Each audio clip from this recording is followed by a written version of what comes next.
हमारे सनातन धर्म के देवी देवताओं के वाहनों की बात करें तो प्रभु भोलेनाथ का नंदी, माता दुर्गा के सिंह, भगवान विष्णु के गरुड़, इंद्रदेव के एरावन हाथी, माँ सरस्वती के हंस तथा भगवान गणपति के वाहन मूषक हैं। इस प्रकार देखा जाए तो हर देवी देवताओं के वाहन कोई ना कोई पशु पक्षी अवश्य हैं। अब आप यह सोच रहे होंगे कि आखिर सर्वशक्तिमान देवी देवताओं के पशु पक्षियों से ही क्यों सवारी करनी पड़ती है, जबकि वह अपने शक्तियों से किसी भी क्षण कहीं पर भी जा सकते हैं, जिसके बारे में आज हम इस वीडियो के माध्यम से बताने वाले हैं। वीडियो में आगे बढ़ने से पहले अगर आप महादेव के सच्चे भक्त हैं तो वीडियो को लाइक और कमेंट सेक्शन में हर हर महादेव अवश्य लिखना। देवी देवताओं को पशु पक्षियों से जुड़ने के पीछे कई आध्यात्मिक, वैज्ञानिक और व्यवहारिक कारण भी है। अगर पशुओं को भगवान के साथ नहीं जोड़ा जाता तो कदाचित पशुओं के प्रति हिंसा का व्यवहार और अधिक होता।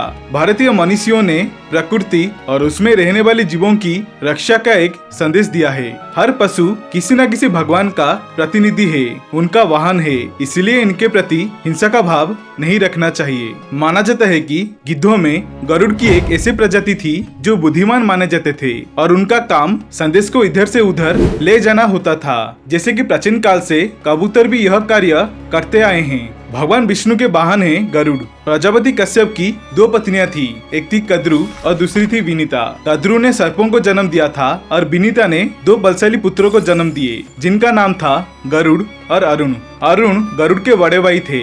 जहाँ पर अरुण सूर्यदेव के सारथी बन गए थे, वहीं पर भगवान गरुड़ भगवान विष्णु की शरण में आ गए। संपाति और जटायु इन्हीं अरुण के पुत्र थे। भगवान राम के काल में संपाति और जटायु की बहुत अधिक चर्चा होती है। ये दोनों भी दंडकारण्य क्षेत्र में रहते थे। खासकर मध्य प्रदेश, छत्तीसगढ़ में इनकी जाति के पक्षियों की संख्या अधिक थी। छत्तीसगढ़ के दंडकारण्य में गिद्धराज जटायु की एक मंदिर भी है। स्थानीय मान्यता के अनुसार आकाश में ही रावण और जटायु के मध्य युद्ध हुआ था और जटायु के कुछ अंग दंडकारण्य में ही गिर पड़े, इसलिए वहाँ एक मंदिर है। दूसरी ओर मध्य प्रदेश के देवास जिले में तहसील बागली में जटाशंकर नामक एक स्थान है, जिसके बारे में कहा जाता है कि गिद्धराज जटायु वहाँ तपस्या करते थे। जटायु पहला ऐसे पक्षी थे जो भगवान राम के लिए स्वयं को बलिदान में दिए थे। ठीक वैसे ही गणेश जी का वाहन मूषक राज है। भगवानों ने अपनी सवारी बहुत विशेष रूप से ही चुनी है। उनके वाहन उनके चारित्रिक विशेषताओं को भी बताती है। भगवान शिव के पुत्र गणेश जी का वाहन मूषक है। मूषक शब्द संस्कृत में मूस से बना है, जिसका अर्थ है लूटना या चुराना। सांस्कृतिक रूप से मनुष्यों का मस्तिष्क मूषक चुराने वाले यानी चूहे जैसे ही होता है। वह स्वार्थ भाव से गिरा होता है। गणेश जी का चूहे पर बैठना इस बात का संकेत देता है कि उन्होंने स्वार्थ पर विजय पाए हैं और जन कल्याण के भाव को अपने भीतर जागृत किए हैं। वैज्ञानिक मानते हैं कि मनुष्य और चूहे के मस्तिष्क का आकार एक समान है। चूहे का किसी न किसी रूप से मनुष्यों से कोई संबंध है, उसी तरह जिस तरह कि चूहे और हाथी का। भगवान इंद्र ने भी अपना वाहन ऐरावत नामक हाथी को बनाए थे। समुद्र मंथन के समय 14 रत्नों में से एक ऐरावत की भी उत्पत्ति हुई थी। हाथी शांत, समझदार और तेज बुद्धि का प्रतीक है। ऐरावत को 4 दांतों वाला बताया गया है। ऐरा शब्द का अर्थ है जल, अतः इरावत यानी समुद्र से उत्पन्न हुई हाथी को ऐरावत नाम दिया गया है। महाभारत भीष्म पर्व के 8वें अध्याय में भारतवर्ष से उत्तर के भूभाग को उत्तर कुरु के बदले में ऐरावत कहा गया है, जिसे साहित्यों में भी यही नाम आया है। वह उत्तर कुरु दरअसल उत्तरी ध्रुव में स्थित था। संभवत वहाँ प्राचीन काल में इस तरह के हाथी होते होंगे जो बहुत ही सफेद और 4 दंत वाले रहे होंगे। वैज्ञानिक कहते हैं कि लगभग 35,000 साल पूर्व उत्तरी ध्रुव पर बर्फ नहीं बल्कि मानव आबादी आबाद रहती थी। ठीक उसी प्रकार भगवान शिव के भी वाहन भगवान नंदी बैल को ही माना जाता है। शिव के एक गण का नाम है नंदी। प्राचीन कालीन पुराण कामशास्त्र, धर्मशास्त्र, अर्थशास्त्र और मोक्ष शास्त्र में से कामशास्त्र के रचनाकार नंदी ही थे। जिस तरह गाय में से कामधेनु को ही श्रेष्ठ माना जाता है, उसी तरह बैल में भगवान नंदी को ही श्रेष्ठ माना गया है। भगवान नंदी भगवान शिव के ही अंश अवतार थे। पौराणिक कथाओं के अनुसार शीलाद ऋषि ने भगवान शिव की तपस्या कर नंदी जी को अपने पुत्र के रूप में पाए थे। नंदी को उन्होंने वेदादि ज्ञान सहित अन्य ज्ञान भी प्रदान किए थे।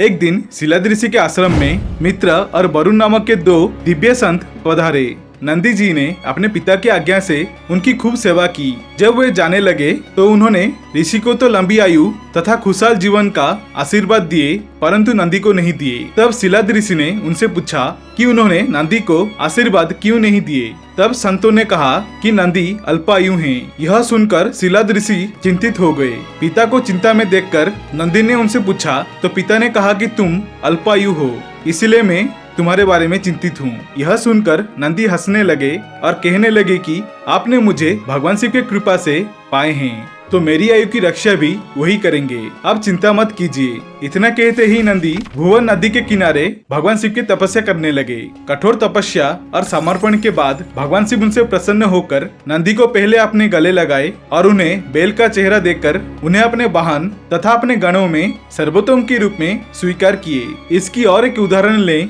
तो भगवान शंकर का दूसरा नाम भोलेनाथ भी है, लेकिन वही शिव जब क्रोधित हो जाते हैं तब किसी का भी संहार कर सकते हैं। ठीक उसी प्रकार उनका वाहन नंदी भी सीधा साधा होते हैं, लेकिन क्रोध में आने पर वह किसी का नियंत्रण में नहीं आते हैं। माँ सरस्वती का वाहन हंस पवित्र, जिज्ञासु और समझदार पक्षी होते हैं। वह जीवन प्रयत्न एक हंसानी के साथ ही रहता है। परिवार में प्रेम और एकता का वह सबसे श्रेष्ठ उदाहरण है। इसके अतिरिक्त हंस अपने चुने गए स्थान पर ही रहते हैं। तीसरी इनकी खासियत यह है कि अन्य पक्षियों की अपेक्षा सबसे ऊंचाई पर उड़ान भरता है और लंबी दूरी तय करने में सक्षम होता है। जो ज्ञानी होते हैं वह हंस के समान ही होते हैं और जो बुद्धत्व प्राप्त करते हैं उनको परमाहंस कहा गया है। ज्ञान की देवी माँ सरस्वती के लिए सबसे श्रेष्ठ वाहन हंस ही हो सकता है। माँ सरस्वती का हंस पर विराजमान होना यह बताता है कि ज्ञान से ही जिज्ञासा को शांत किया जा सकता है। ज्ञान से ही जीवन में पवित्रता, नैतिकता, प्रेम और सामाजिकता का विकास होता है। उसी तरह माता दुर्गा तेज, शक्ति और सामर्थ्य के प्रतीक हैं। उनकी सवारी सिंह है। माँ दुर्गा की तरह सिंह भी शक्ति का प्रतीक माना गया है। माँ लक्ष्मी का वाहन उल्लू है, जिसका अर्थ है धन का संग्रह। कुबेर का वाहन होता है नेवला। नेवला धन वितरण करने में सहायता करते हैं। वास्तुशास्त्र के अनुसार नेवला की मूर्ति घर में रखने से धन का आगमन और संग्रहण होता है। तो यह थे कारण कि क्यों हिंदू धर्म के देवी देवताओं ने पशु और पक्षियों को ही अपने सवारी बनाए थे। माना जाता है कि प्राचीन काल में पक्षियों की एक ऐसा प्रजाति थी जो बुद्धिमान होने के साथ साथ तेज गतिशील में उड़ते भी थे। कहते हैं कि वह इतने विशालकाय पक्षी होते थे जो अपनी मुख से ही एक बड़े से हाथी को उठाकर उड़ जाते थे। हमारे सनातन धर्म में सभी जातियों को सम्मानित रूप से महान माना जाता है, चाहे वह यक्ष गंधर्वों की जाति हो या फिर असुरों की जाति। आशा करता हूँ आप सभी को ये वीडियो अच्छी लगी होगी। अगर अच्छी लगी तो वीडियो को लाइक, शेयर और सब्सक्राइब अवश्य करना और कमेंट सेक्शन में जय भोलेनाथ, जय श्री हरि विष्णु अवश्य लिखना। देखने के लिए धन्यवाद। हर हर महादेव, जय श्री राम।